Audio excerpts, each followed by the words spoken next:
ಎಲ್ಲರಿಗೂ ನಮಸ್ತೆ. ಮಹಿಳಾ ಪ್ರಪಂಚ ಚಾನಲ್ಗೆ ಸ್ವಾಗತ. ಬನ್ನಿ, ಇಂದಿನ ವಿಡಿಯೋದಲ್ಲಿ ನಾನು ನಿಮಗೆ ಮೊಡವೆ ಸಮಸ್ಯೆಯಿಂದ ಬಳಲುತ್ತಿದ್ದವರಿಗೆ ಏನು ಪರಿಹಾರ ಎಂಬುದನ್ನು ತಿಳಿಸಿಕೊಡ್ತಾ ಇದ್ದೀನಿ.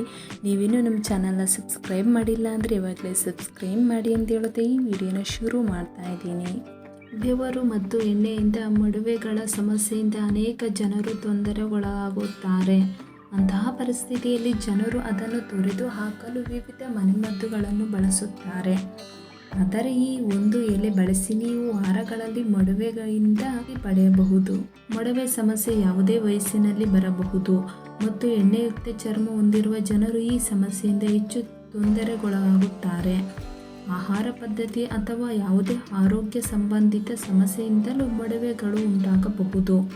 ಬೇಸಿಗೆಯಲ್ಲಿ ಬೆವರು ಮತ್ತು ಎಣ್ಣೆಯಿಂದ ಮೊಡವೆಗಳ ಸಮಸ್ಯೆಯಿಂದ ಅನೇಕ ಜನರು ತೊಂದರೆಗೊಳಗಾಗುತ್ತಾರೆ. ಅಂತಹ ಪರಿಸ್ಥಿತಿಯಲ್ಲಿ ಜನರು ಅದನ್ನು ತೊರೆದು ಹಾಕಲು ವಿವಿಧ ಮನೆಮದ್ದುಗಳನ್ನು ಬಳಸುತ್ತಾರೆ. ಅದರಲ್ಲಿ ಬೇವು ಬಳಸುವುದು ಒಂದು. ಇದು ಬ್ಯಾಕ್ಟೀರಿಯಾ ವಿರೋಧಿ ಮತ್ತು ನಂಜು ನಿರೋಧಕ ಗುಣಲಕ್ಷಣಗಳಿಗೆ ಹೆಸರುವಾಸಿಯಾಗಿದೆ. ನೀವು ಮಾರುಕಟ್ಟೆಯಲ್ಲಿ ಬೇವಿನ ಫೇಸ್ ವಾಶ್, ಕ್ರೀಮ್ ಮತ್ತು ಸ್ಕ್ರಬ್ ಅನ್ನು ಸಹ ನೋಡಿರಬೇಕು. ಆದರೆ ಅವೆಲ್ಲವೂ ಸಂಪೂರ್ಣವಾಗಿ ನೈಸರ್ಗಿಕವಲ್ಲ.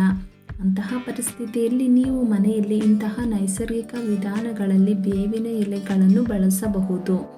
ಇದು ಮೊಡವೆಗಳ ಸಮಸ್ಯೆಯಿಂದ ಪರಿಹಾರವನ್ನು ಒದಗಿಸಲು ಮತ್ತು ಮುಖದ ಮೇಲೆ ಹೊಳಪನ್ನು ಹೆಚ್ಚಿಸಲು ಸಹಾಯ ಮಾಡುತ್ತದೆ. Face spray. ಬೇಸಿಗೆಯಲ್ಲಿ ನಿಮ್ಮ ಮುಖವನ್ನು ತಾಜಾವಾಗಿಸಲು ನೀವು ಬೇವಿನ ಎಲೆಗಳನ್ನು ಫೇಸ್ ಸ್ಪ್ರೇ ಮಾಡಬಹುದು. ಮುಖವನ್ನು ಶುಚಿಗೊಳಿಸುವುದರ ಹೊರತಾಗಿ ಈ ನೈಸರ್ಗಿಕ ಬ್ಯಾಕ್ಟೀರಿಯಾ, ಸೂಕ್ಷ್ಮಜೀವಿಗಳು ಮತ್ತು ಚರ್ಮದ ಮೇಲೆ ಸಂಗ್ರಹವಾಗಿರುವ ಹೆಚ್ಚುವರಿ ಎಣ್ಣೆಯನ್ನು ತೆಗೆದುಹಾಕುವಲ್ಲಿ ಸಹ ಸಹಾಯ ಮಾಡುತ್ತದೆ. ಇದಕ್ಕಾಗಿ 1 ಲೋಟ ನೀರಿಗೆ ಕೆಲವು ಬೇವಿನ ಎಲೆಗಳನ್ನು ಹಾಕಿ 15 ನಿಮಿಷ ಕುದಿಸಿ, ಇದರ ನಂತರ ಅದು ತಣ್ಣಗಾದಾಗ ಅದನ್ನು ಮುಖದ ಮೇಲೆ ಸ್ಪ್ರೇ ಮಾಡಿ ಅಥವಾ ಹತ್ತಿಯ ಸಹಾಯದಿಂದ ಮುಖದ ಮೇಲೆ ಅನ್ವಯಿಸಿ. ಬೇವಿನ ಫೇಸ್ ಮಾಸ್ಕ್. ಬೇವಿನ ಎಲೆಗಳಿಂದ ಫೇಸ್ ಮಾಸ್ಕ್ ಮಾಡಲು 10 ರಿಂದ 12 ಬೇವಿನ ಎಲೆಗಳನ್ನು ತೆಗೆದುಕೊಂಡು ಅದನ್ನು ಪೇಸ್ಟ್ ಮಾಡಲು ನೀರು ಹಾಕಿ ಜಜ್ಜಿ, ನಂತರ ಅದಕ್ಕೆ ಅರಿಶಿಣ ಪುಡಿಯನ್ನು ಮಿಶ್ರಣ ಮಾಡಿ 20 ನಿಮಿಷಗಳ ನಂತರ ನಿಮ್ಮ ಮುಖವನ್ನು ಇದರಿಂದ ತೊಳೆಯಿರಿ. ಇದು ಚರ್ಮವನ್ನು ಸ್ವಚ್ಛಗೊಳಿಸಲು ಮತ್ತು ಮೊಡವೆಗಳಿಂದ ಪರಿಹಾರವನ್ನು ಪಡೆಯಲು ಸಹಾಯ ಮಾಡುತ್ತದೆ. ಈ ವಿಡಿಯೋ ನಿಮಗೆ ಇಷ್ಟವಾಗಿದೆ ಎಂದು ಬಯಸುತ್ತಾ ಇಲ್ಲಿಗೆ ಮುಕ್ತಾಯ ಮಾಡುತ್ತಿದ್ದೇನೆ. ನೀವಿನ್ನೂ ನಮ್ಮ ಚಾನಲ್ನ ಸಬ್ಸ್ಕ್ರೈಬ್ ಮಾಡಿಲ್ಲ ಅಂದರೆ ಇವಾಗಲೇ ಸಬ್ಸ್ಕ್ರೈಬ್ ಮಾಡಿ.